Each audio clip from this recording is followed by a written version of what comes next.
Dear Lawrence, I just finished writing my big new novel about your cabin in Big Sur. Everyone's in it. Neil, Carolyn, McClure, and you too, Pops. My first novel since Road was published in 1957. 4 years of drunken chaos was the cause. Well, let me hear from you, Smiler. As ever, Jack. This is an ugly book of ugly places in the mind, of sordid places in the psyche. It's actually, in some ways, a truer book than On the Road. He really does lay bare the torments of his soul in there. Big Sur always remind me of a chronicle of a man being eaten by ants.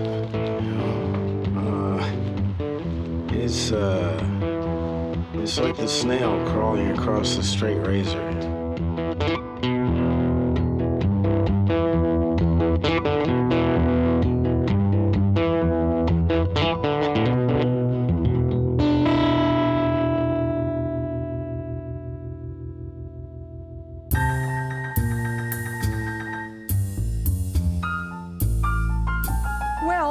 In part of New York, it was a very wonderful time. Downtown New York in the Village, there were, an incredible group of very talented people gathered down there. Painters, writers, poets, actors, and everybody, we all knew each other. We all drank at the same places, went to the same parties. I was at a kind of, what the hell, what do I have to lose mood when I met Jack. I thought, this will be an adventure. I'll try this out. We were kind of keeping house together, which was kind of fun. And then at night we would usually go out and go down to the Village and see friends of his. And on September 5th, 1957, around midnight, we decided we would go out and get the Times to see the review of On the Roads. We came down to this newsstand and we picked up the first copy of the New York Times that came off the truck. And we stood under the street lamp reading it. And it was an extraordinary review. It compared On the Road and its importance to Hemingway's The Sun Also Rises. It called Jack the avatar of the Beat Generation. It was the kind of review that immediately changed Jack's life.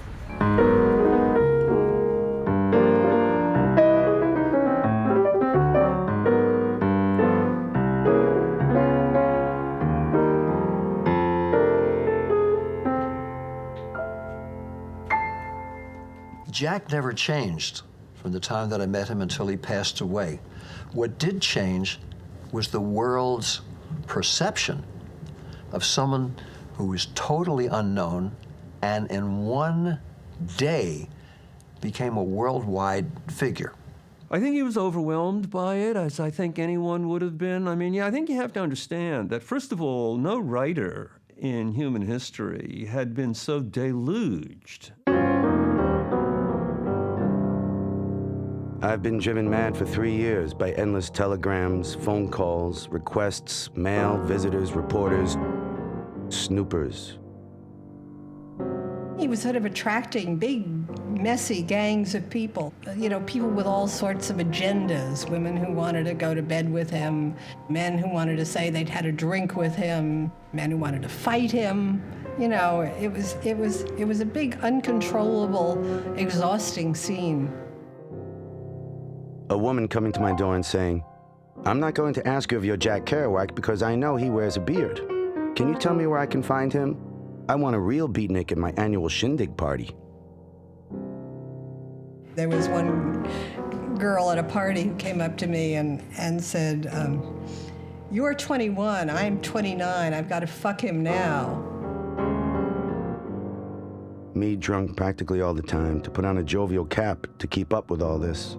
But finally realizing I was surrounded and outnumbered and had to get away to solitude again or die. There was a sort of deep shyness in Jack. He was not a person for the limelight. And, you know, he tried to give people what they wanted, and that required drinking a lot of alcohol.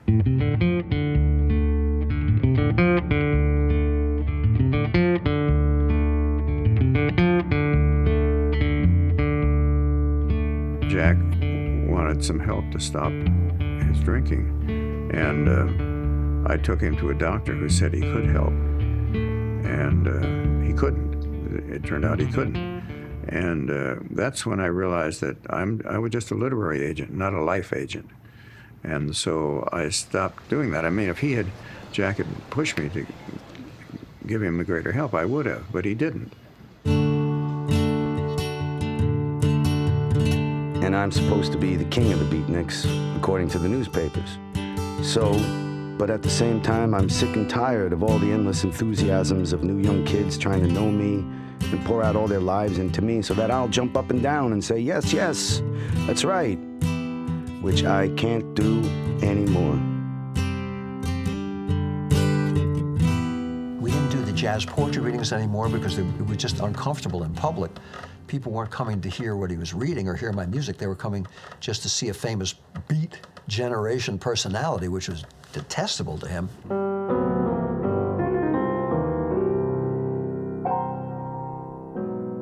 I think Allen Ginsberg had been down to my cabin, and he must have told Jack about it. And so then Jack wrote me and said, could he come down and go to my cabin and dry out? And because his alcoholism was getting to a desperate point. Lawrence Ferlinghetti and I'd exchanged huge letters outlining how I would sneak in quietly, call him on the phone using a code name like Adam Yulch or Lalagi Pulvertaft.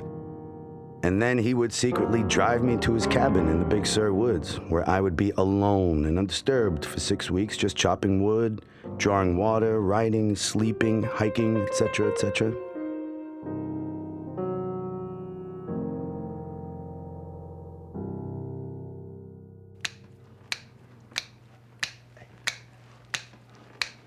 So when Jack finally went to Big Sur, back in 1960 or so, he just had to get away from it all, and he knew the Big Sur was the only place to go.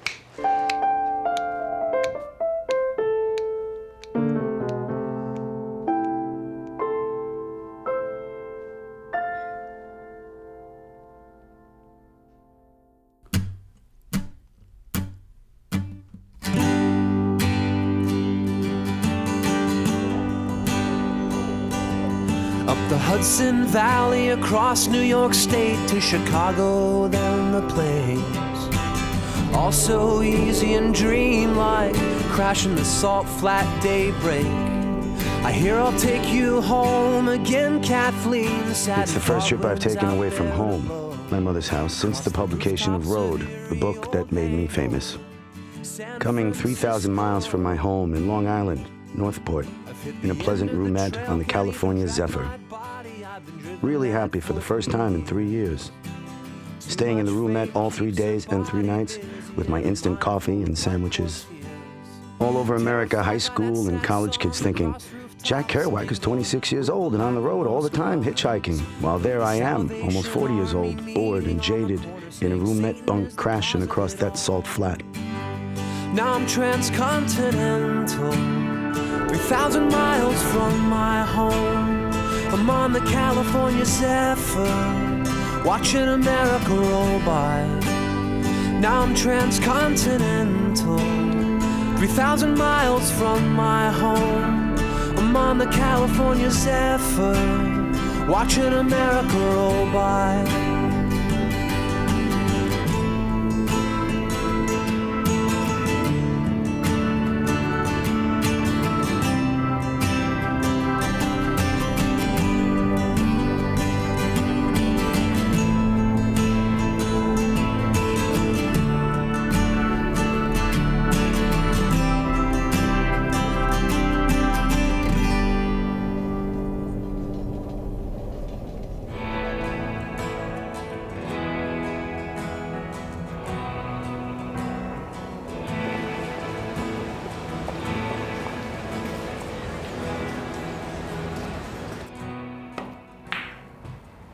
I picked up a copy of Nation magazine, And there was an article by Rexroth, as it called the Mature Bohemians. And it was something that was happening in San Francisco, and talked about all the poets flowing in, talked about the bookstores, talked about the different cafes and bars and the poetry readings, and smoking marijuana and drinking wine and partying. The New Bohemia, it's the first one since World. And I said to myself, that's where I'm there. I'm going to go for some higher learning, get high and learn. San Francisco, in some ways, was the epicenter of the Beat generation, largely because of Jack Kerouac. North Beach was very much like Greenwich Village. It was the center of the bohemian artistic community in San Francisco, just like Greenwich Village was in New York City. All of this was part of changing dimensions in writing and filming. It's not an accident that the original Gang of Beats was involved in two Italian Americans, a Jewish guy, a Catholic from Massachusetts with French background. That was part of the changing panorama of American life at that time. And that's when the Beats appeared, right when they were supposed to. It's as if when Allen Ginsberg wrote Howl, we were just waiting for it to be said. It was in the air. And if Allen Ginsberg hadn't said it, someone else would have said it. And if Jack Kerouac hadn't articulated it, someone else would have.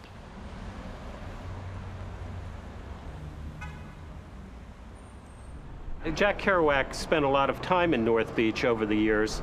I think he came back here again and again because it was the place that he came to where he first felt liberated and felt free, and he was happy. But as time went by, he spent more of his time in the bars instead of the coffee shops, more of his time doing serious drinking, and less of his time talking to friends and communicating with the people around him. So he took California Zephyr across country, and there was that was a lovely time to be entirely alone. And when he gets to San Francisco, he got drunk for a couple of days. And Tall ends up a roaring drunk in all the famous bars. The bloody king of the beatniks is back in town buying drinks for everyone. About 5 p.m., there's a call from downstairs. They say, Kerouac is over in Vesuvio's getting drunk. I got disgusted with the whole thing, and as I was going to drive him to Big Sur's, I just took off in my VW bus and went down to Big Sur and into my cabin.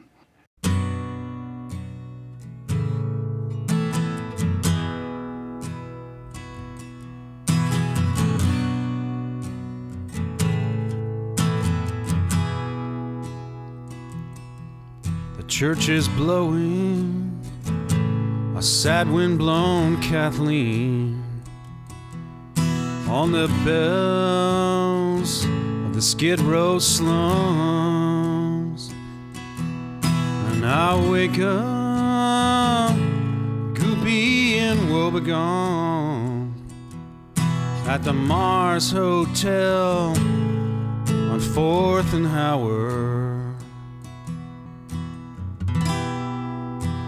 Great magical city of the Gandavas of San Francisco.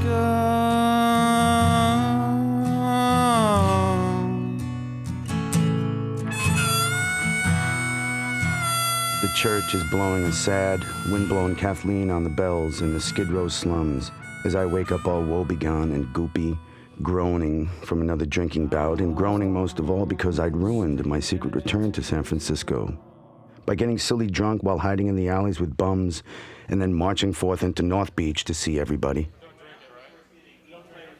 Big Sur starts out with that raging drunk at Vesuvio's. I think he felt sort of chained and bound by just normal everyday existence. You know, the idea of just like working regular job and everything, you know, that was just anathema to him. He wanted every day to be special, to be extraordinary, and to share that with the people that were important in his life, like Neil Cassidy and, you know, all the characters that we read who were his friends. Joseph Campbell says that all addictions, you know, whether it's drugs or alcohol, is search for ecstatic experience. I believe that's absolutely essential to the core understanding of who Jack Kerouac was. He wanted ecstasy.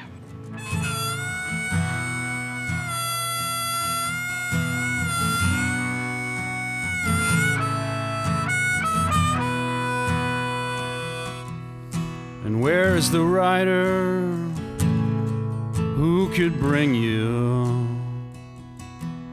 sobbing through the fucking bed cribs of the moon to see it all, even unto some robbery of the heart at dawn when no one cares.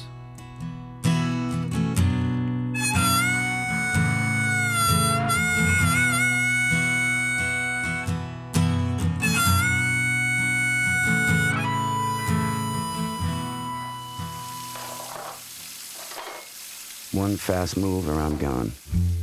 I realize, gone the way of the last 3 years of drunken hopelessness, which is the physical and spiritual and metaphysical hopelessness you can't learn in school, no matter how many books on existentialism or pessimism you read, or how many jugs of vision-producing ayahuasca you drink or mescaline take, or peyote goop up with. He's the feeling of being a bent-back mud man monster groaning underground in hot, steaming mud, pulling a long, hot burden nowhere. The feeling of standing ankle-deep in hot, boiled pork blood, of being up your waist in a giant pan of greasy brown dishwater, not a trace of suds left in it. Hey, this is some hangover. The face of yourself you see in the mirror with this expression of unbearable anguish, so haggard and awful with sorrow you can't even cry for a thing so ugly, so lost, no connection whatever with early perfection, and therefore nothing to connect with tears or anything. Enough, one fast move or I'm gone. That's why. You run from that stuff, or either that or you settle into it and let the waters close over you. And as long as Jack is running, Jack is going to live. And as long as Jack is living, Jack is going to write. Yeah. And we benefit from that hangover, those of us who love this particular book. This is an ugly, ugly book of ugly places in the mind, you know, of sordid places in the psyche. And Jack has to wring himself out like a greasy, wet dish towel in this book. And he has to do it, too. He has to write this stuff. Enough. One fast move or I'm gone, so I jump up, do my headstand first to pump blood into the hairy brain, pack vigorously, hoist the rucksack, and run out, throwing the key on the desk and hit the cold street, and walk fast to the nearest little grocery store to buy 2 days of food, stick it in the rucksack, hike through lost alleys of Russian sorrow where bums sit head on knees in foggy doorways in the goopy, eerie city night. I've got to escape or die.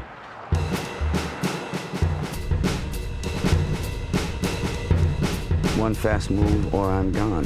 So I blow $8 on a cab. So I blow $8 on a cab to drive me down that coast. It's a foggy night, though sometimes you can see the stars in the sky to the right where the sea is, though you can't see the sea. You can only hear about it from the cab driver. You know, that's bebop. I think the reason a lot of musicians like him is because he's a very musical writer. And there's something that happens in the, with all the goop and the gristle and the thistle, that stays in the picture, and it stays in the pot, and it stays in the piece. Bip bap a bip bap bap bap bap. So I want to go to the sludge, pudge, budge, mudge, gudge, rudge, and that. And so there's this insane in jazz playing. You know, you play a couple riffs of a certain sort, and then you play some staccato riffs, and then you'll change the syncopation. You have to think about it, and you have to just do it like that, and that's just the way he writes.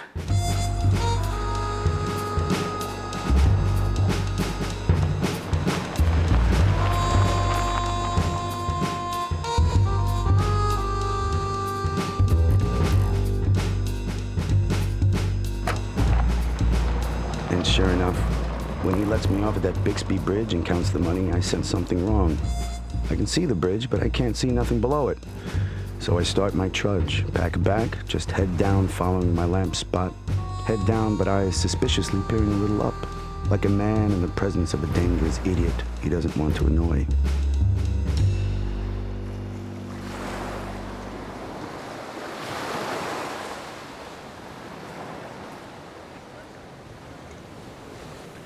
So this is where this Jack got out, his first night in Bixby Canyon.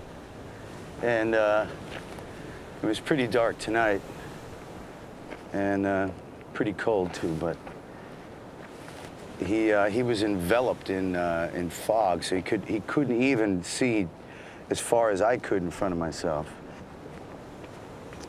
He had the map that Ferlinghetti gave him, but it was in his head, and he was trying to figure out, he was trying to get his bearings, and he could hear the sea over there, but it was like down low, and he could see just kind of make out a little bit of the top of the bridge there. So, yeah. And all he had was that brakeman's lantern, which he said was running down on batteries a bit. I got this guy here.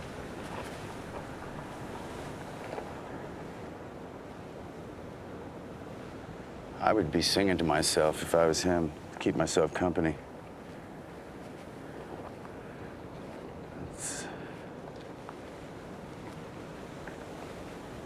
You can hear the ocean, right? Almost sounds like cars going by on the highway, but it's not. It's waves crashing.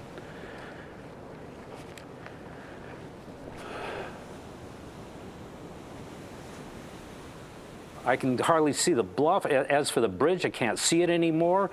The sea roar is bad enough, except it keeps bashing and barking at me like a dog in the fog down there. Sometimes it booms the earth, but my God, where is the earth, and how can the sea be underground? Okay, what's that dog in the fog? Hey, that's Cerberus, the hound at the gates of hell. Jack knows that, I know that, and now you know it.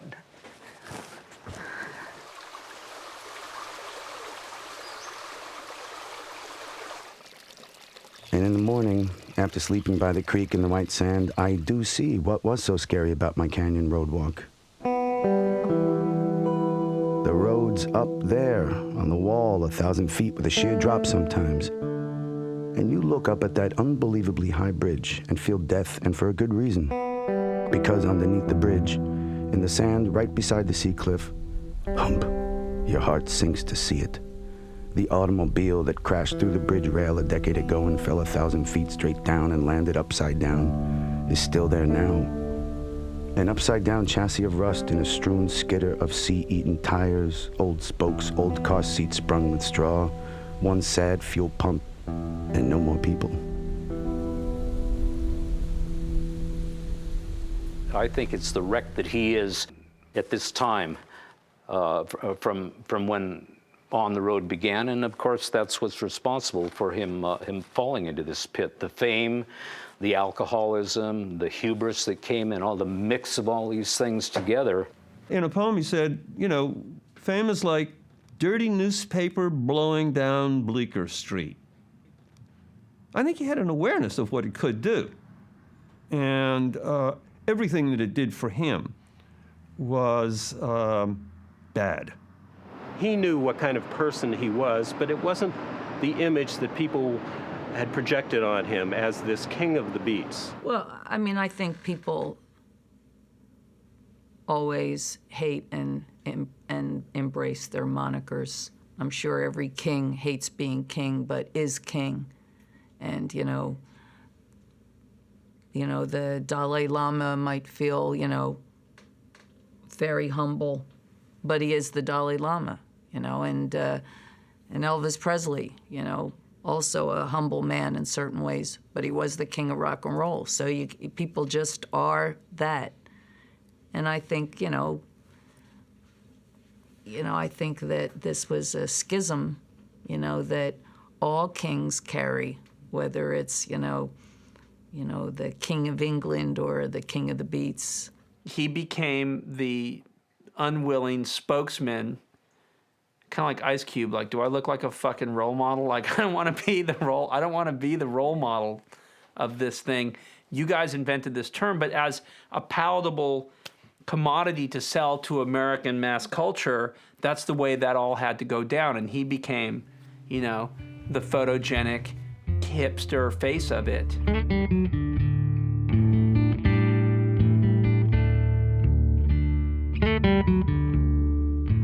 I never heard any of the beat writers use the term beatnik. It was a term made up by Herb Caen, the gossip columnist here. And it was a handy way for squares, as we used to call conventional people, to put down these dirty, unwashed barbarians known as beats. And I think most beats hated that word. We never used it.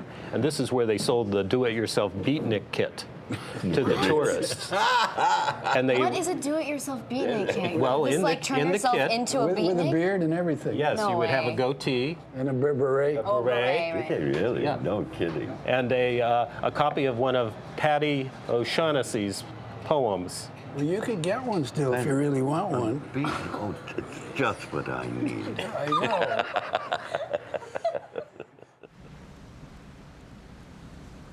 He came here to like slough off the Jack Kerouac that everyone thought was this, you know, wild, poetic, you know, beatific man. And he was just a man. And I think he came here to reclaim Jack Kerouac, but, you know, he couldn't. He could walk, you know, stumblingly in pitch dark to this cabin where there's nothing, no electricity, no water, no nothing. And he still couldn't get away from the Jack Kerouac that everybody imagined, that everybody created.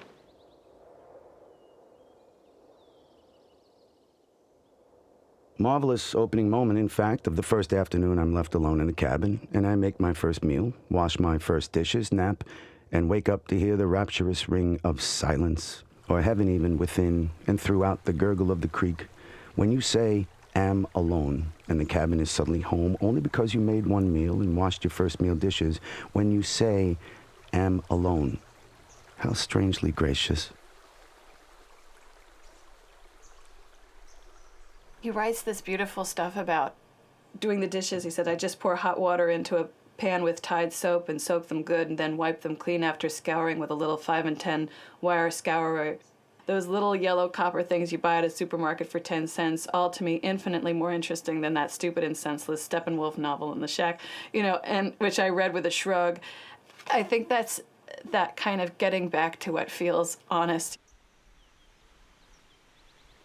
The religious vestal lighting of the beautiful kerosene lamp after careful washing of the mantle in the creek and careful drying with toilet paper, which spoils it by specking it, so you again wash it in the creek, and this time just let the mantle drip dry in the sun. The late afternoon sun that disappears so quickly behind those giant, high, steep canyon walls. He talks about how much he loved the shirt that he got from the dump in Watsonville and how much his holy sweater served him. The way he's able to find such richness in these details, it must have been so exhilarating because there was so much stimulus, but all of it so innocent and engaging.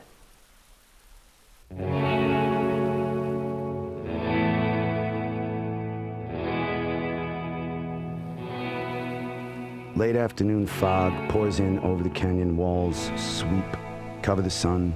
It gets cold. Even the flies on the porch are as so sad as the fog on the peaks. As daylight retreats, the flies retreat, like polite Emily Dickinson flies. And when it's dark, they're all asleep in trees or someplace.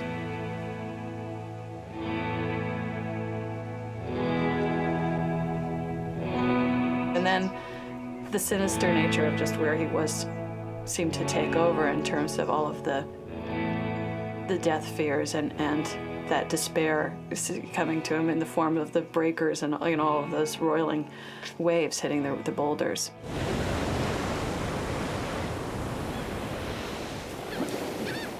sitting there, cross-legged in the sand, facing all the Pacific fury flashing on rocks that rise like gloomy sea-shroud towers out of the cove. The Bing Bang Cove with its seas booming inside caves and slapping out. The cities of seaweed floating up and down. You can even see their dark leer in the phosphorescent sea beach nightlight.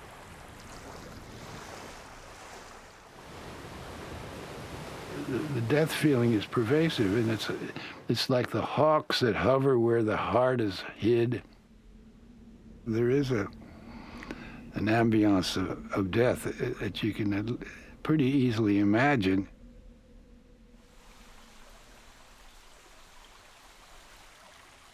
In the flush of the first few days of joy, I confidently tell myself, not expecting what I'll do in 3 weeks only, no more dissipation. It's time for me to quietly watch the world and even enjoy it. First in woods like these, then just calmly walk and talk among people of the world.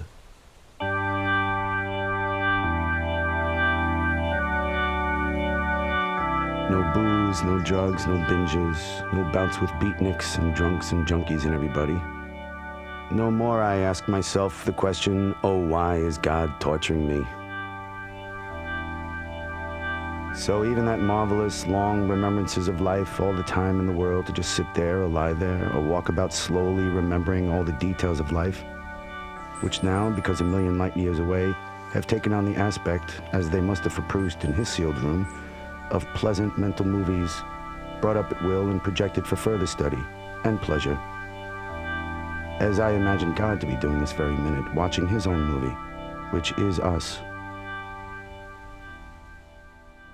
It's one of the most beautiful spots in the world where nature smiles on itself, and the unspreading unendingness of the ocean, or the spreading unendingness of the ocean. It's a glorious, unbelievably beautiful place.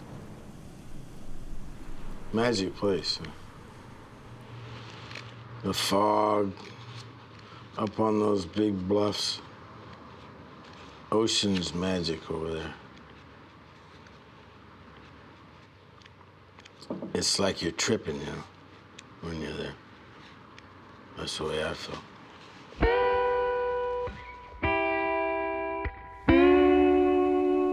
You see one single flower nodding on a cliffside far across the canyon, or a huge knot in a redwood tree looking like Zeus's face, or some of God's little crazy creations goofing around in creek pools, zigzag bugs, or a sign on a lonely fence saying, MP Passy, no trespassing, or terraces of fern in the dripping redwood shade, and you think, a long way from the Beat Generation in this rainforest. So I angle back down to the home canyon and down the path past the cabin and out to the sea, where the mule is on the seashore, nibbling under that 1,000-foot bridge, or sometimes just standing, staring at me with big brown Garden of Eden eyes. Alf the Sacred Burro is who really brought us together, because he was my donkey. You know, Alf would come up to you and just be there and just look at you, and you could talk to him and you could rub him, and he didn't talk back to you, and he was interesting in his strange way. He was free. He got to roam where he wanted. When Kerouac gets down into the valley and walks along the stretch from the gate to the ocean, he sees Alf for the first time, and suddenly it was Alf that came to the sacred burrow, the sacred river, it had something sacred about it. You know, and we always ascribe kind of saintly aspects to animals, because they do live in the present and they don't have to fear their own death. You know, and in the end, especially for someone raised within the Catholic religion, death is a great signifier, and whether you're going to get to heaven or hell is a big point. You know, sometimes I wish Jack would have been a little bit more of a Buddhist in knowing that, hey, what it is, it is. Being a scruffy little kid in this canyon was a wonderful thing. We could wander around, you could wander around naked, you could wear what you wanted, you could jump in the creek, you could climb up the hillside and slide down and get all black and dirty. and explore around. We all had a lot of little secret places where we went and hid under the redwoods away from the adults. And we pretty much thought the adults were pretty silly, including Lawrence Ferlinghetti. We thought Allen Ginsberg was the silliest of all. But Jack Kerouac was pretty cool. Even though I was only about 6 years old, it was really great to wander out of bed in the morning and walk down the canyon and go up and try to wake him up. I'd pull his eyelids back and say, "Hey, Jack."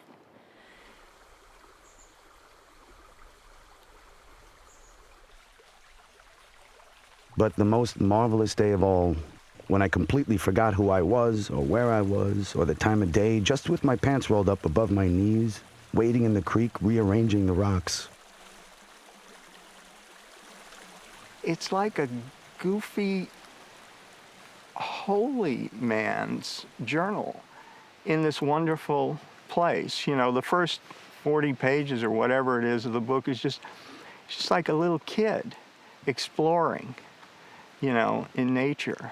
And who else dared to do that? You know, because you had to have a big study and a big literary career and everything. And he just, he wasn't buying it. Simplicity can be such a deep thing. I think that beat spirit of being willing to go with the moment really served him. We were sitting on the beach, and Jack had out his little spiral notebook that he kept in his breast pocket, and he had this stub of a pencil out, and he says, "What is the sea saying?" Mm-hmm. And I said, so you were there when you wrote it? Yeah, I said, wow. I said, we used to speak French because my mother spoke French and he spoke French with mes mères. And so I said, "Les poissons de mer parlent breton." And he said, "What was that? What was that?" I said, "The fish of the sea speak Breton." And he wrote it down, and it's in the poem at the end of the book there. Oh, gosh, I don't remember Yeah. that line. I'll have to look at it again. And I just sit there listening to the waves talk all up and down the sand in different tones of voice. Kabloom, kerplush, ah, ropey otter bungle bee, crouch, are the rope the angels in all the sea, and such. Some sort of sea beatnik, though anybody wants to call me a beatnik for this, better try it if they dare. The huge black rocks seem to move. The bleak, awful, roaring ice-litness no ordinary man could do, I'm telling you. "I am a Breton," I cry, and the blackness speaks back, "Les poissons de la mer parlent breton." The fishes of the sea speak Breton. Nevertheless, I go there every night, even though I don't feel like it. It's my duty, and probably drove me mad. And write these sea sounds, and all the whole insane poem, sea.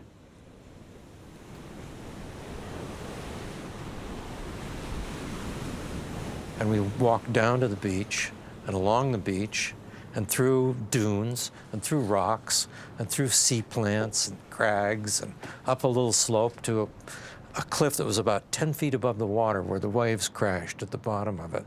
And Jack began reading his poem, Sea. Churning, churning, plop, bidash. This sigh old learning's high beside me. Rough old hands have played out pedigree. We've sunk more boats than dreamer'll ever see.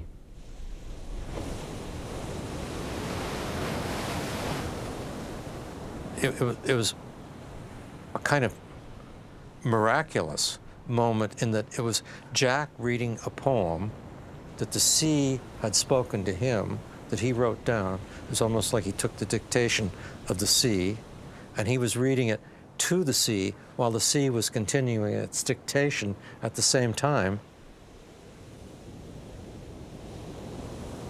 This is kind of a rant in the form of a prayer.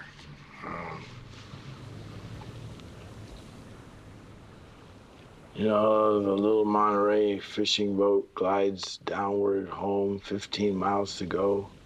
Be home to fried fish and beer. Beehive guides the sea, its bird roots, silver lost forever outward from blue sky of human bridges. To the massive mock cloud sea center heaped to the gray. Some boys call it gunboat blue.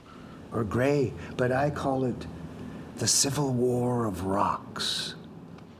It's interesting that he closed with it because it was like his song of the experience, but the writing was a very different piece of business. I love that poem. I just absolutely love it. I mean, it's like, to me that's Kerouac. You can hear everything in it. You can hear Whitman. You can hear Joyce. You can hear Charlie Chaplin. You can hear Bird in it. Coltrane. He was possessed. The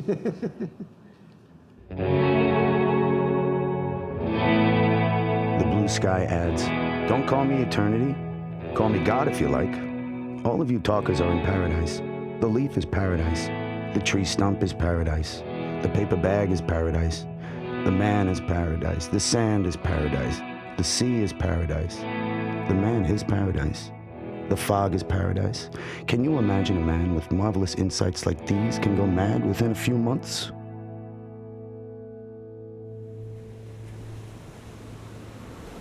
When I went to the sea in the afternoon and suddenly took a huge, deep yogic breath to get all that good sea air in me, but somehow just got an overdose of iodine or of evil, maybe the sea caves, maybe the seaweed cities, something, my heart suddenly beating, thinking I'm going to get the local vibrations instead, here I am almost fainting, only it isn't an ecstatic swoon by St. Francis.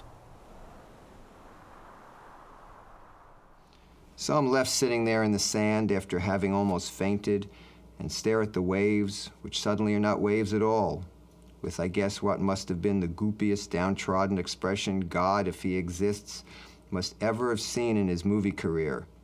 Vace, I hate to write. All my tricks laid bare. Even the realization that they're laid bare itself. Laid bare is a lot of bunk. Dark. Dark.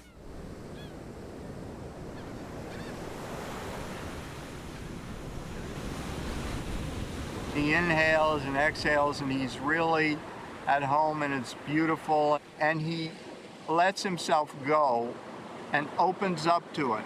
And again, you have the possibility of when he is open like that he's going to get darker stuff coming in as well as all the great stuff. So it's a mix, pain and pleasure. Like pain and pleasure is part of the same mortal taste. The sea seems to yell at me, "Go to your desire and don't hang around here." For after all, the sea must be like God. God isn't asking us to mope and suffer and sit by the sea in the cold of midnight for the sake of writing down useless sounds. He gave us the tools of self-reliance, after all, to make it straight through bad life mortality toward paradise, maybe. I hope. But some miserables like me don't even know it. When it comes to us, we're amazed. Life is a gate, a way, a path to paradise anyway. Why not live for fun and joy and love, or some sort of girl by a fireside? Why not go to your desire and laugh? Oh, Jack. I like that he just throws in there, or some girl by fireside. What? I find great humor in quotes like that, which seem very esteemed and dramatic. But I think that was joy to him, is the openness of love. The image of the gates, too, of just opening them and being a part of it. Kind of feel like that's his theme, is to constantly find love, or to be loved and to be happy, and to try to find that. But I ran away from that seashore and never came back again without that secret knowledge that it didn't want me there. That I was a fool to sit there in the first place.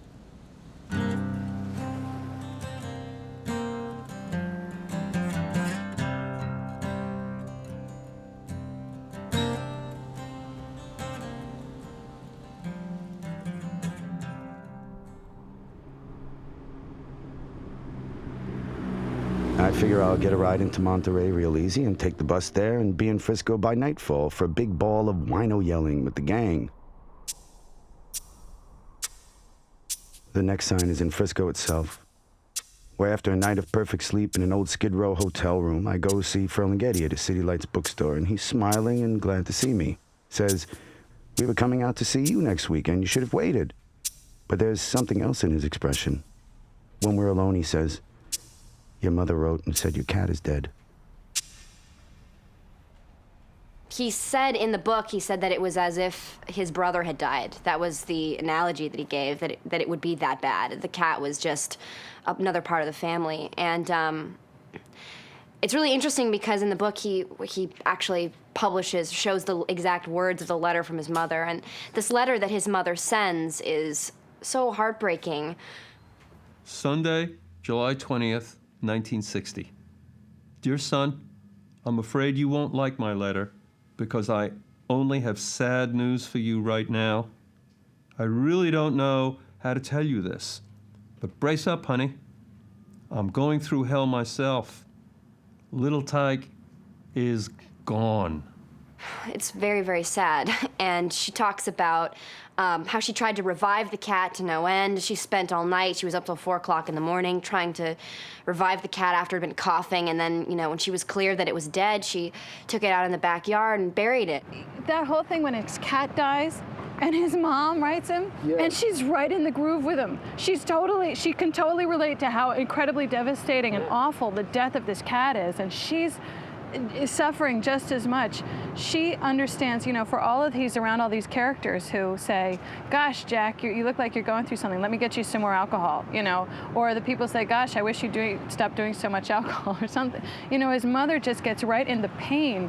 Like that the death of his cat is such a deep wound in the middle of that book. And the way she writes, she sounds like him. Are you sitting down, honey? Yeah. I know. Just little Tykey in the middle of the night.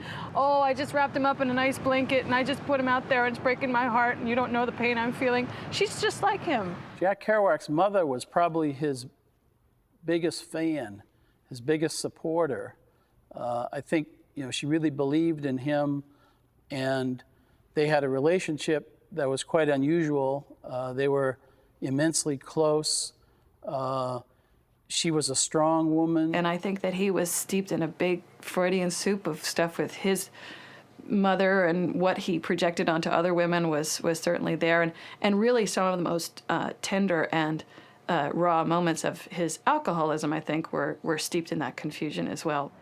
In that essence, knowing how close Jack, Kerouac was with his mother, you sort of get to see another part of him, which he then goes off and, I think Lawrence Ferlinghetti says to him, what are you gonna go do now, Jack? And he says, I'm gonna go drink. And that's what he did, and that's how he dealt with it.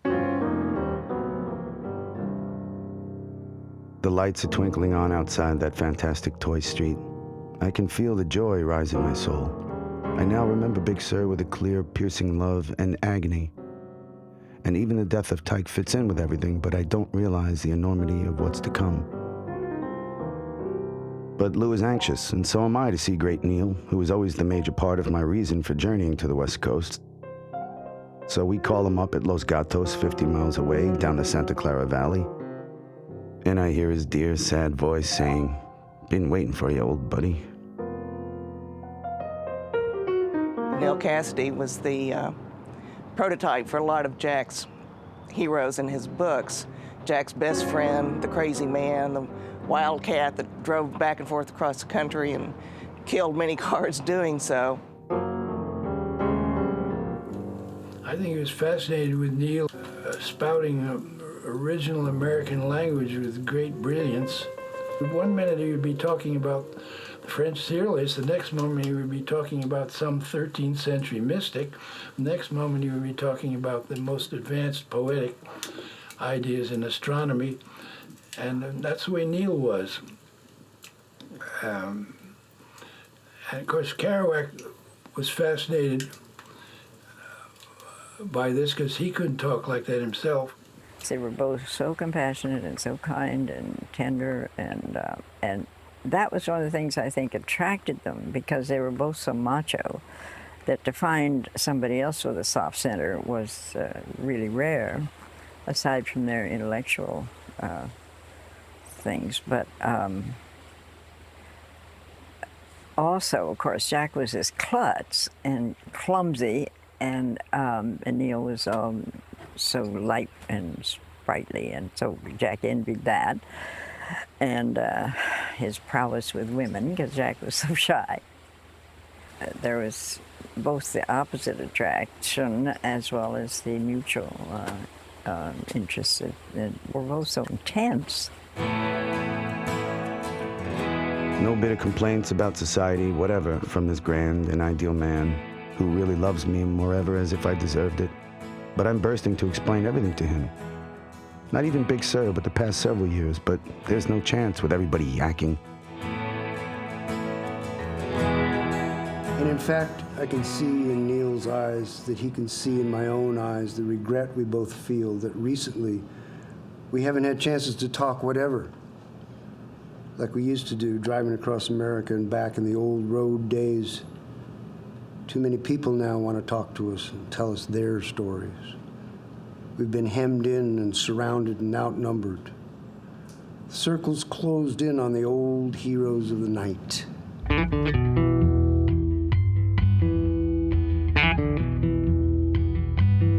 He did hit nerves at times. I would say it was based on observation, it was based on imagination, it was based on Benzedrine also.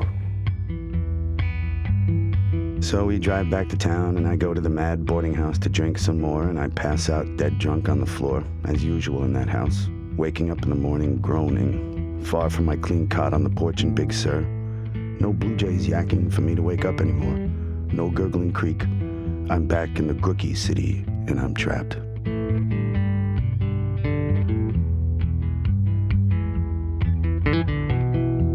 Any drinker knows how the process works. The first day you get drunk is okay. The morning after means a big head, but you can kill that easy with a few more drinks and a meal. But if you pass up the meal and go on to another night's drink, and wake up and keep the toot going and continue on to the fourth day, there'll come a day when the drinks won't take effect because you're chemically overloaded, and you'll have to sleep it off but can't anymore because it was the alcohol itself that made you sleep these last 5 nights.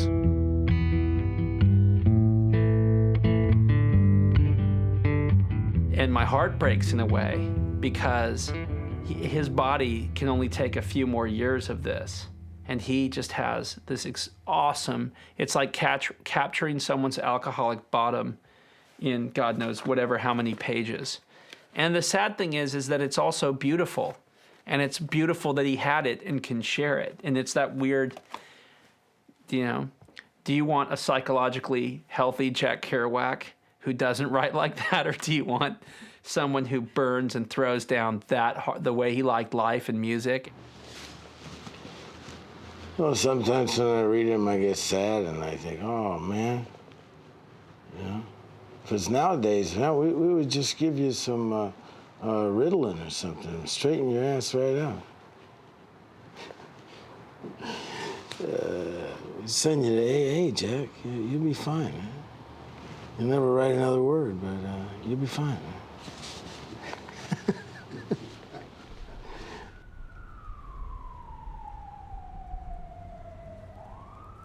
To complete this crazy day at 3 o'clock in the morning, here I am, sitting in a car, being driven 100 miles an hour around the sleeping streets and hills and waterfronts of San Francisco. And on the way, we drop in on Ferlinghetti at the bookstore, and the idea suddenly comes to me for Lou and me and Neil to go to the cabin and spend a big, quiet, crazy weekend. How? But when Ferlinghetti hears this idea, he'll come too. In August 1960, there was a parade of 3 old station wagons down the coast. Ferlinghetti, beat nature poet Lou Welch, and I were driving. Big Sur in August is all sunblare, a glaze of flaring light over everything as it comes off the ocean.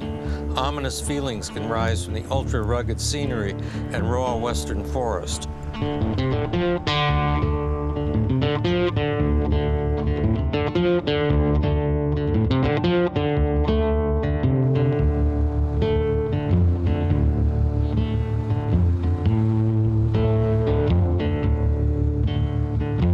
But the new Big Sur autumn was now all winey, sparkly blue, which made the terribleness and giantness of the coast all the more clear to see in all its gruesome splendor. miles and miles of it snaking away south. Our 3 Jeeps twisting and turning the increasing curves. Sheer drops at our sides. Further ghostly high bridges to cross with smashing below. Though all the boys are wowing to see it, to me, it's just an inhospitable madhouse of the earth. I've seen it enough and even swallowed it in that deep breath.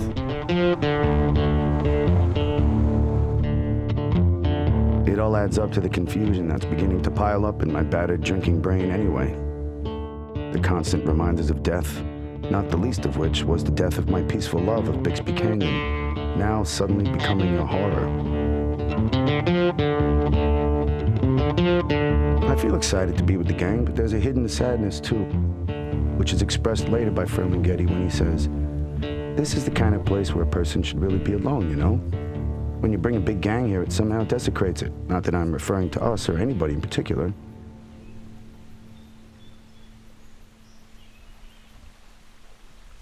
There's just such a sad sweetness to those trees, as though yells shouldn't insult them or conversation only.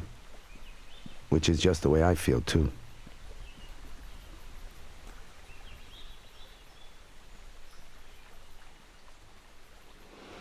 The culture is so present at all times, and it's so loud. You really do have to unplug it, or unplug yourself from it, if you are going to hear yourself think, or hear yourself breathe. So, sure, I do that all the time. It's very romantic to do so, but it's also very challenging. I think he was going through a lot of the struggle of what happens when you're quiet. What comes up, what comes up, what comes up. You know, they start bubbling up. And so he was a walking contradiction, and like all of us. He said one thing and did another. A roaring drinking bout begins deep in the canyon. Manhattans and more Manhattans, and finally when we get back to the cabin in the late afternoon, I was feeling good, but realized I was going to be finished tomorrow. But poor young Paul Smith asked me if he could stay with me in the cabin. The others were going back to the city in 3 cars. I couldn't think of any way to reject his request in a harmless way, so I said yes. So when they all left, suddenly I was alone with this mad beatnik kid singing me songs, and all I want to do is sleep. But I've got to make the best of it and not disappoint his believing heart. Because after all, the poor kid actually believes that there's something noble and idealistic and kind about all this beat stuff. My reason for coming to Big Sur for the summer being precisely to get away from that sort of thing. He's been left alone in the cabin with, you know, somebody who, you know, represents a younger version of himself, a very optimistic, you know, the world is an open field of possibilities. You know, I think he sees himself at that younger age. Yeah. And you know, I feel like he's truly jealous of what this kid has, because, you know, this kid is with one of his idols, and his idol is in this horrible state at that point.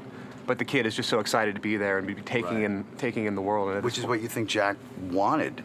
Yeah, you would think to convey to this kid, and then when he sees it, he can't be part of it at that time. Mm-hmm. You know, when he's dancing around with the seaweed and all the stuff that he's doing, right?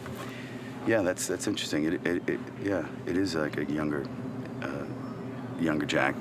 But I think that Jack has graduated to that point, you know, by the time he's at Big Sur, where, you know, and he talks about it in the book, where every place he used to go and drink, you know, now he's just, there's just this barrage of young ruined. People who want to buy him drinks and want to take a piece of him with them, even though he's already given them, you know, the most important parts of his life, and which are these books. In the morning, the bottle is gone, and I wake up with the final horrors again. Precisely the way I woke up in the Frisco Skid Row room before escaping down here. It's all caught up with me again.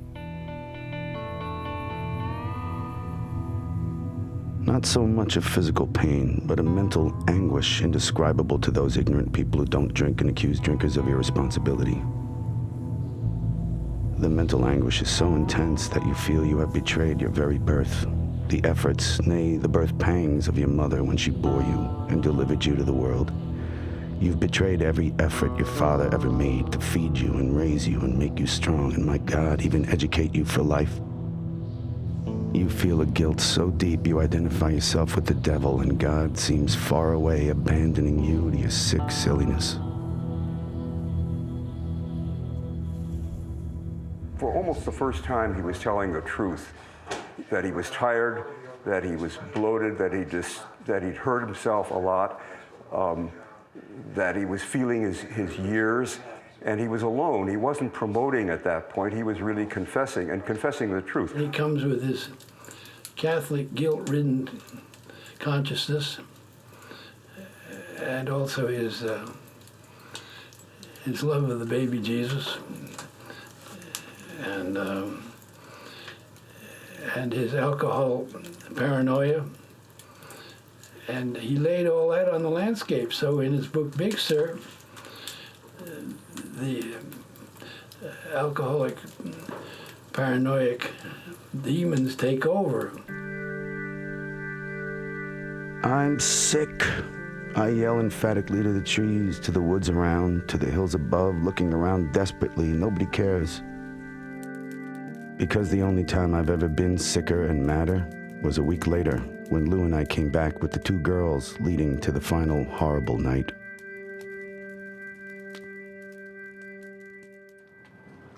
William Blake said, energy is eternal delight. And I think maybe one of the reasons for Jack's pleasing generation after generation, and possibly countless future generations with his writing, is the energy that's in it. It's interesting how every generation kind of reinvents Kerouac. I'm talking about college kids, I'm talking about intelligent youth. I'm talking about beatnik, hippie, punk rock, hip hop, all seem to pick up Kerouac. Used to live at home, and I bought this house off my parents. I'm getting ahead of myself. I see the hair on my back. I'm on the road reading Kerouac, his poems versus battle raps, and I think to myself, what's worth remembering versus defending? Jack Kerouac developed his style. You know, he found his voice, and you know, anyone can say that they did it in one way or another. I don't believe that it all shot out of him in one flow of consciousness kind of style. I feel like great writers, and especially people who develop as strong of a voice as he has, crafted it. And it comes through editing, and it comes through a lot of thought, overthinking, and being lost in yourself and finding your way out. And I think that's what Jack Kerouac did. Well, I think the kids get him because they're still reading him. And that's what happens. They keep rediscovering. You know, it may go out of style or something may eclipse it for a minute, but it keeps coming back. He was a reporter for a whole generation, not a beat generation, an entire generation. And now new generations read that and they feel that human touch that he had, that vulnerability. What would be considered to be hopelessly naive sometimes turns out to be the best way to be at all, because it means you're alive and you're real. Suddenly, boom, the door of the cabin is flung open with a loud crash, and a burst of sunlight illuminates the room, and I see an angel standing, arm outstretched in the door. It's Neil, all dressed in his Sunday best in his suit. Beside him are arranged several graduating golden angels, from Carolyn, golden beautiful wife, down to the most dazzling angel of them all, John, with the sun striking off his hair in beams. We decided to surprise him, you know, because Neil had just been down here the weekend before. My dad had just bought a purple Willys Jeep, and it was so much fun.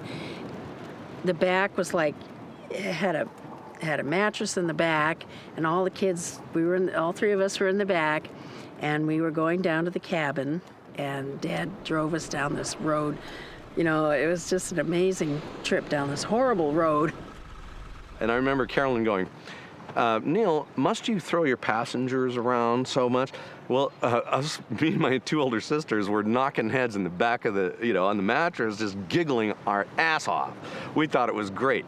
I really remember that we just walked along this little creek, and we came up to this cabin, and Dad opened up the door, and there was Jack. That was our 15 minutes of fame when we opened the cabin door and we snuck across the creaky porch, and Neil threw the door open. Yes, 4 golden angels. Well, I think it was his door, but yeah, that was one of the things he referred to from then on, because Neil put the door open fast and the sun was on all of us and we were all blondes. So. Jack and McClure were in there drinking Burgundy or something, and so Neil goes, ta-da! When Neil re-entered Jack's life with his new Jeepster and his family at Ferlinghetti's cabin in Bixby Canyon, Jack was stunned by it. I think he was stunned by the family, that there was a family there, that they'd grown 2 years, 3 years, 4 years, how much older it was, I don't know, and that Carolyn was still beautiful, and that Neil was even more than his brother, what was a pater familias, a father of a family, and I think it gave Neil a kind of Greek god stature. You know, one of the things we see in Big Sur is there's a special relationship with Carolyn Cassidy that is a sort of thread in his life. She really loves me. Used to love me in the old days like a husband. For a while there, she had 2 husbands, Neil and me. We were a perfect family till Neil finally got jealous. Or maybe I got jealous. Well, Neil, anything and anyone he loved, he wanted to share everybody and everything, you know. And being an Aquarian, he loved everybody. And so, of course, you know, and at the same time, it was strange because he was so fiercely jealous as well. So he had this sort of problem with the 2 feelings. But he and Jack were so close that it just had to be, sort of, you know, except when it got to be threatening, and then Neil would step in. But it was very nice for me, I must say. I think that Jack Kerouac loved Carolyn and saw the life that he wanted to have with Carolyn. He wanted to settle down and have a family like he had been a part of a family himself. But he didn't know how to go about that, and he saw with Carolyn that would have been a possibility. Carolyn, of course, was in love with Neil. She loved Jack as well, I think, but she wasn't about to jeopardize her marriage to run off with Jack Kerouac, and she also had a family to raise. So it was a very, very complicated relationship, and it's not an easy one to unravel. And Carolyn was always maintaining that she and I were really made for each other, but her karma was to serve Neil in this particular lifetime, which I really believe, and I believe she loves him too. But she'd say, "I'll get you, Jack, in another lifetime, and you'll be very happy."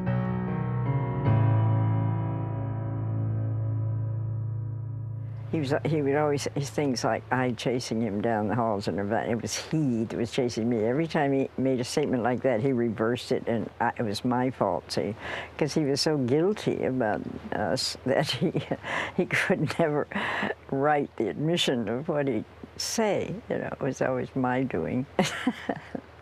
And however, we knew better.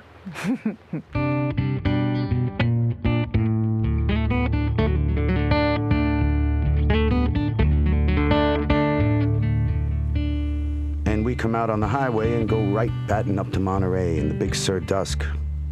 We're down there on the faint, gloomy, frothing rocks. You can hear the seals cry.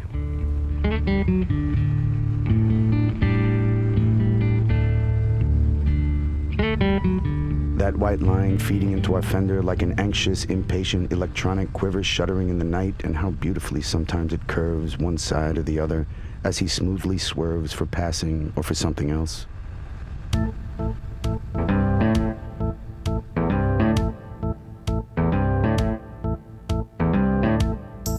Frisco glitters up ahead.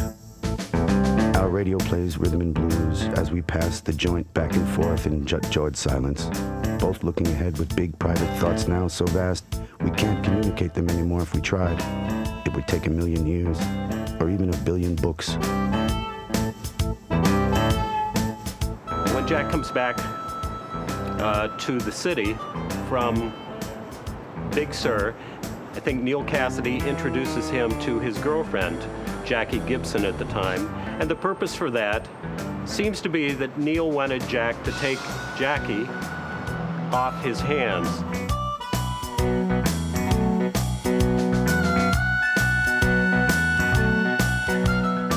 But when we run upstairs to Jackie's apartment and come bursting into this neat little well-arranged pad with goldfish bowl, books, strange doodads, neat kitchens, the whole clean as a pin. And there's Jackie herself, a blonde with arched eyebrows.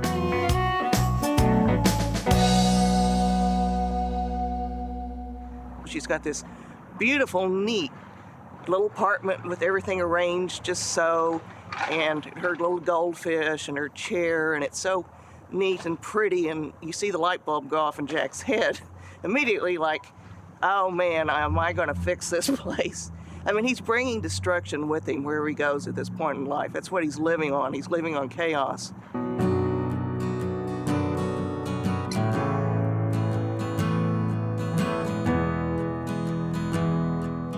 I just sit and marvel and wonder where all that beauty is coming from and why. Only interested. And we end up making love sweetly too. A little blonde, well-experienced in all the facets of lovemaking, and sweet with compassion, and just too much, so that Badon, we're already going to get married and fly away to Mexico in a week. In fact, I can see it now. A great big four-way marriage with Neal and Carolyn. Because a new love affair always gives hope. Where is all the beauty? The irrational mortal loneliness is always crowned. That thing I saw, that horror of snake emptiness, when I took that deep iodine death breath on the Big Sur beach, is now justified and hosannah'd and raised up like a sacred urn to heaven in the mere fact of the taking off of clothes and clashing wits and bodies in the inexpressibly nervously sad delight of love. Lying mouth to mouth, kiss to kiss in the pillow dark, loin to loin in unbelievable surrendering sweetness, so distant from all our mental, fearful abstractions, it makes you wonder why men have termed God anti-sexual somehow. Where is all the beauty coming from? And why?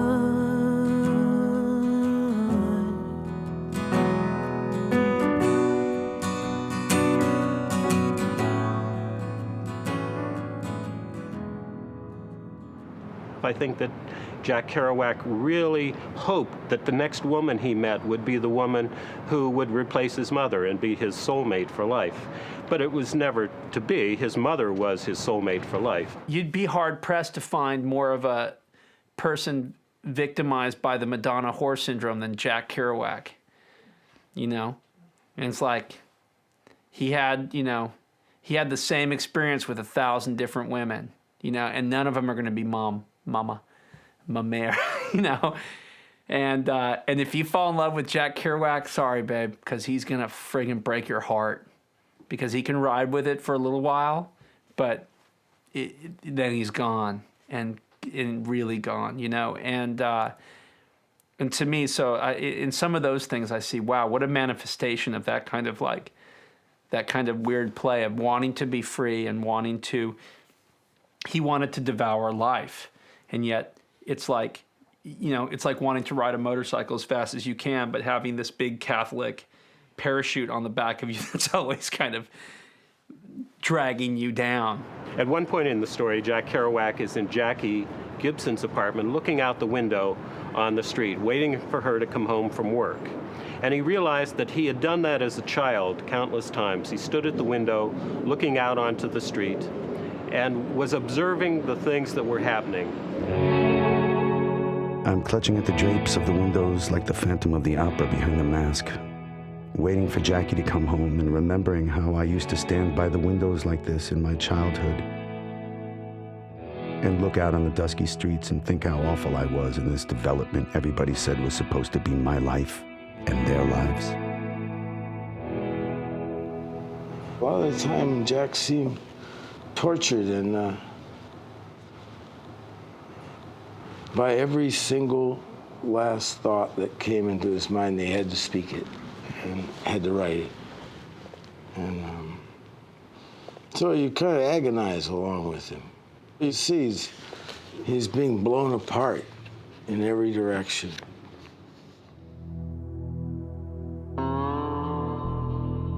I feel guilty for being a member of the human race. Drunkard, yes, and one of the worst fools on earth. In fact, not even a genuine drunkard, just a fool. I think Jack had this kind of compulsion for destruction because of his own guilt. He felt guilty. This is one of the major emotions in his life, was guilt, and he wasn't supposed to enjoy what he was drawn to originally. He wasn't supposed to enjoy the neatness, the cleanness, the orderliness, that it was something that he felt like he didn't deserve. I see all the ravings before me, the endless yakking kitchen mouthings of life. The long dark grave of Tom B. talks under the midnight kitchen bulbs. In fact, it fills me with love to realize that life, so avid and misunderstood, nevertheless reaches out Skinny's skeleton hand to me and to Jackie too. But you know what I mean, and this is the way it begins. Jack has called his friend Lou, got Lou and his girlfriend Lenore to come pick him up. They're going to drive him to the cabin, he and Jackie. He gets the bright idea that on the way they'll stop at Neil's place so Carolyn, Neil's wife, can meet Jackie, Neil's girlfriend. He left her in the car, and I said, don't be idiotic. You can't leave her out there in the cold. For Christ's sake, bring her in the house. Oh, dear. And then Lou Welch said, oh, get the saucer of cream. And I said, you advanced guys, you think we're going to tear each other's hair out or some dumb thing, grow up. Men, they want to see a cat fight. Why do men want to see cat fights? So, she came in and we talked about motherhood and child and stuff like civilized people. That was an odd, aggressive maneuver to get that kick out of bringing those parties together. Or maybe it was the Catholic punishment of, yeah, how's this, dude? I'm going to bring your mistress by to meet your wife, who I'm secretly or not too secretly in love with myself. The dynamics between all these people go for Jack anyway, between being lovers, and that includes Neil, Jack, Jackie, Carolyn, to being strangers, and it's like he's in and out of his own world all the time, and he's still there pulling the curtain back and watching and talking and telling. And Lou and Lenore look a little uneasy finally, so we all get up and go zoom. And that's the last time I see Neil or Carolyn.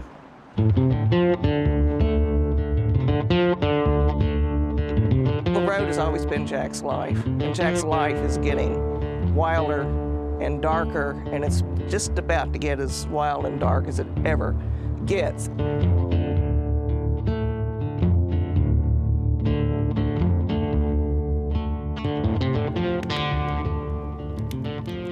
Jackie and I are alone talking by the fire. I begin to feel extremely low as soon as last night's alcohol wears off. Everything is trembly again, the trembling hand. I can't for a fact even light the fire, and Jackie has to do it. Because I've come to realize in my soberness that this thing has come too far.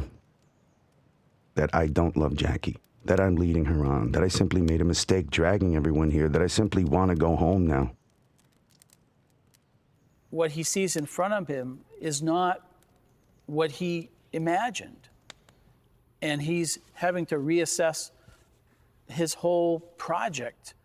And he had to be thinking, should I have stayed back there and built that little hut on Christian Hill in Lowell and not attempted, to be, this major writer and then find myself devoured as a result of it. I suddenly notice, as if for the first time, the awful way the leaves of the canyon that have managed to be blown to the surf are all hesitantly advancing in gusts of wind that finally plunging into the surf to be dispersed and belted and melted and taken off to sea. I turn around and notice how the wind is just harrying them off trees and into the sea. Just hurrying them as if it were to death. In my condition, they look human, trembling to that brink, hastening in that awful, huge roar blast of autumn sur wind. Oh, hell, I'm sick of life. If I had any guts, I'd drown myself in that tiresome water, but that wouldn't be getting it over at all. I can just see the big transformations and plans jellying down there to curse us up in some other wretched suffering from eternities of it.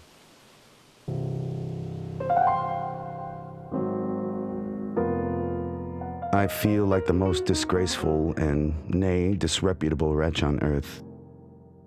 In fact, my hair is blowing in beastly streaks across my stupid and moronic face. The hangover has now worked paranoia into me down to the last pitiable detail.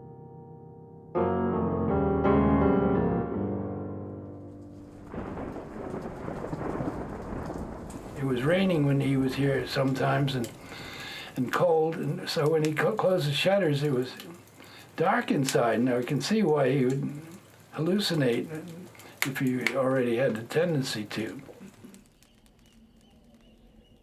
I think if any of us had to go to the woods for 3 weeks the way he did, we would hear sounds too.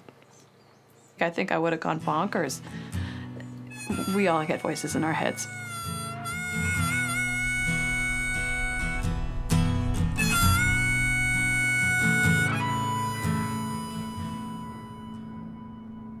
There she is, vast, lugubrious full moon that frights madmen and makes waters wave. From the woods, I see those 3 shadowy heads whispering me by the stove. What's Lou saying? And why do they look like they're plotting something further? Can it all be that it was all arranged by Lou Welsh via Neil that I would meet Jackie and be driven mad? And now they've got me alone in the woods and are going to give me final poisons tonight that will utterly remove all my control? So that in the morning I'll have to go to a hospital forever and never write another line?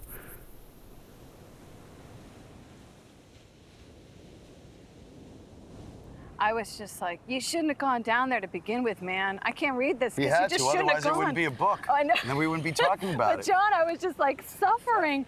The way people are in real life is not the way they are in a work of art. And I think that's important to keep with you when you're reading a book like this, because it sounds as if he is describing accurately paranoia. Well, when Jack finally got to the cabin, at first it seemed okay, but then he's gradually starts sinking into this world of hallucinations and paranoia, and he's thinking maybe somebody's poisoned the creek that he always drinks out of. He's thinking, you know, that Lou and Lenore may be trying to get rid of him so Neil can have all of his money, which is the convoluted way paranoid people think, that it has no sense whatsoever, but they're seeing synchronicities in everything. Masks explode before my eyes when I close them.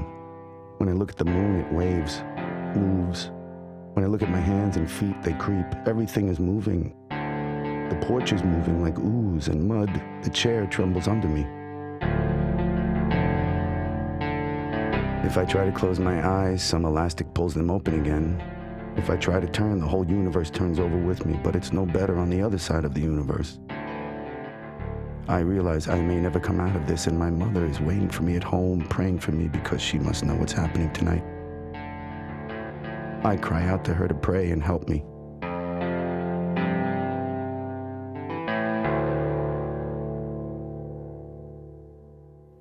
He confirmed probably a suspicion he had about himself that he was a full-blown alcoholic and that he was spiritually kind of fucked. And that's a dark and pessimistic thing. And it's not pretty at all. There's nothing romantic about it. There's nothing beautiful, sacred, honorable, or desirable about it. I mean, what happens is you ingest so much alcohol that your organs are soaked with it. The ammonia goes back into your brain. You start losing brain cells. it's a bad thing. For a moment, I see blue heaven in the Virgin's white veil, but suddenly a great evil blur like an ink spot spreads over it. The devil! The devil's come after me tonight. Tonight's the night, that's what. But angels are laughing and having a big barn dance in the rocks of the sea. Nobody cares anymore. Suddenly, as clear as anything I ever saw in my life, I see the cross.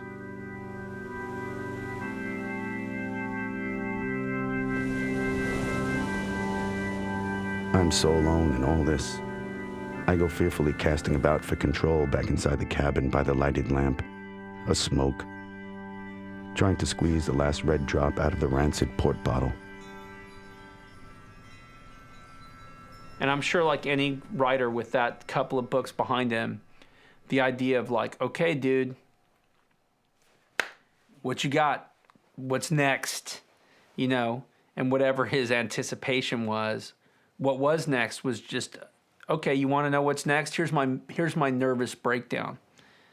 And it's right here, you know. Books, schmooks. This sickness has got me wishing if I could ever get out of this, I'll gladly become a mill worker and shut my big mouth.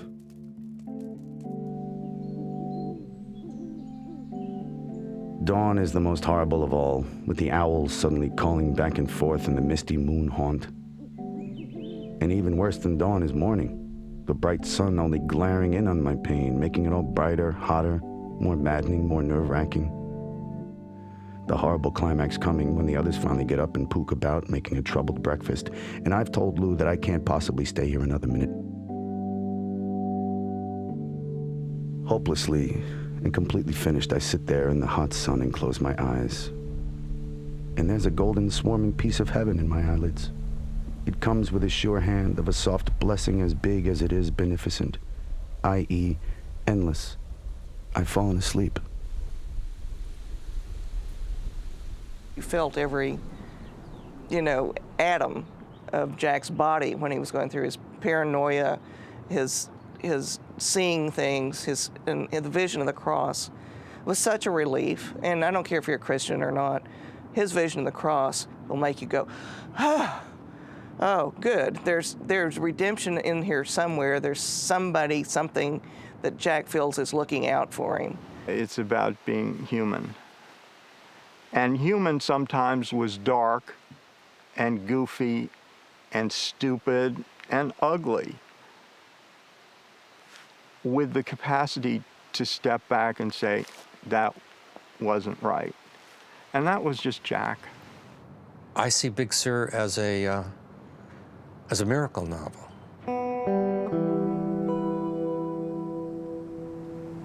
He miraculously took the highest points of literature and used them to fuel the descriptions of what he experienced. I just read it again a few days ago and cried because I suddenly I was sort of back there with Jack. That's the way he was in that book.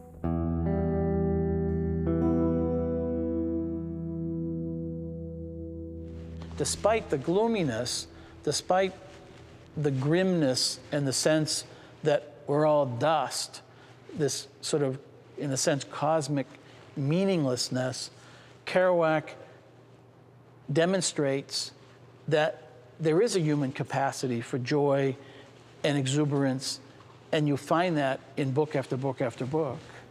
He was not a perfect man, but he had moments of perfect clarity.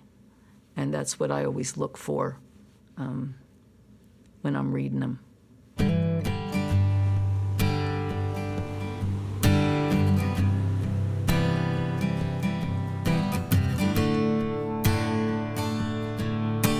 Blessed relief has come to me from just that minute.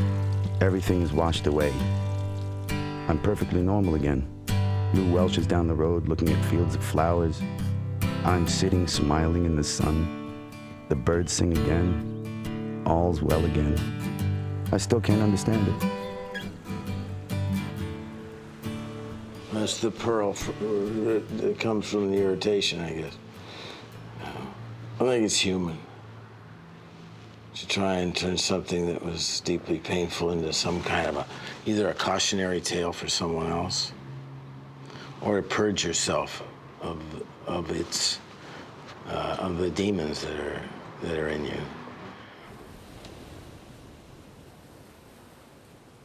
His redemption comes through his resignation, that life is going to go on somehow, and Yes, that he he gets off. too will. That's the symbolic way of getting on and moving on. Yeah, Because that's what he's it's always so great sad at doing. and beautiful. You know, how can he have so much? How can he allow himself to just let life go on and believe that things will work out okay when there's so much evidence? That's just human. That it won't. Yeah. Yeah, he had amazing resilience. And I think a lot of it had to do with, like, he really had vocation. I mean, how many writers can write a book about, you know, having a nervous breakdown and make it this delight? Just a golden wash of goodness is spread over all my body and mind. All the dark torture is a memory. I know now I can get out of there. We'll drive back to the city. I'll take Jackie home. I'll say goodbye to her properly. She won't commit no suicide or do anything wrong. She'll forget me. Her life will go on. I'll stay with Ferlinghetti at his home a few days, and he'll smile and show me to be happy for a while. And we'll drink dry wine instead of sweet and have quiet evenings in his home. I'll get my ticket and say goodbye on a flower day and leave all San Francisco behind and go back home across autumn America, and it'll be, it's just, and it'll, that's so nice. And it'll all be like it was in the beginning. Simple golden eternity. I'm sorry. It'll all be like it was in the beginning. Simple golden eternity blessing all. Nothing ever happened, not even this. St. Carolyn by the Sea will go on being golden one way or the other. There'll be farewells and smiles. My mother will be waiting for me, glad. The corner of the yard where Tyke is buried will be a new and fragrant shrine. Making my home more home-like somehow. On soft spring nights, I'll stand in the yard under the stars. Something good will come out of all things yet, and it will be golden and eternal, just like that. There's no need to say another word.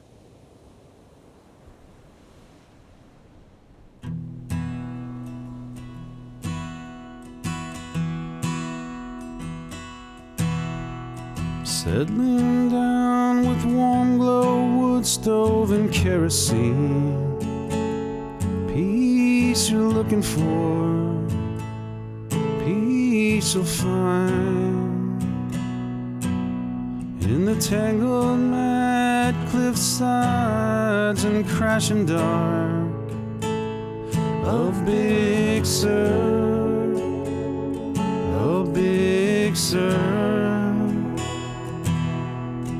Rapturous ring of silence, Pacific fury, flashing on the rocks, sea shroud towers, the innocence of health and stillness in the wilds of Big Sur, of Big Sur.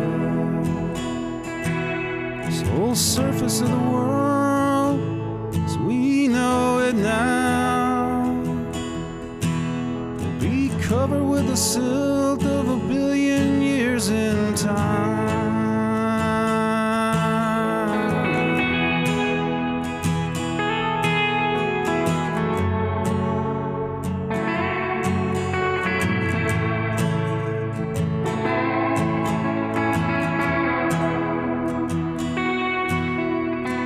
I see as much as doors will allow. I'm a long way from generation. And here comes the nightly moth to his nightly death. In Big Sur, in Big Sur. The best thing to do is not be false.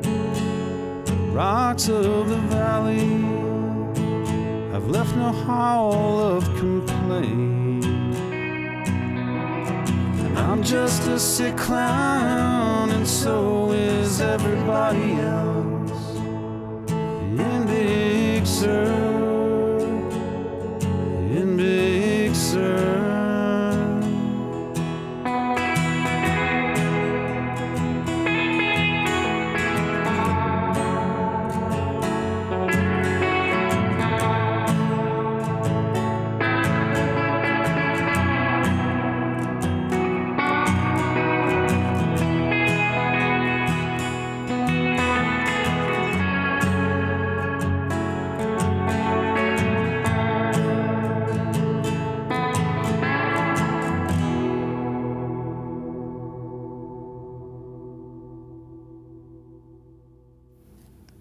There's no need to say another word.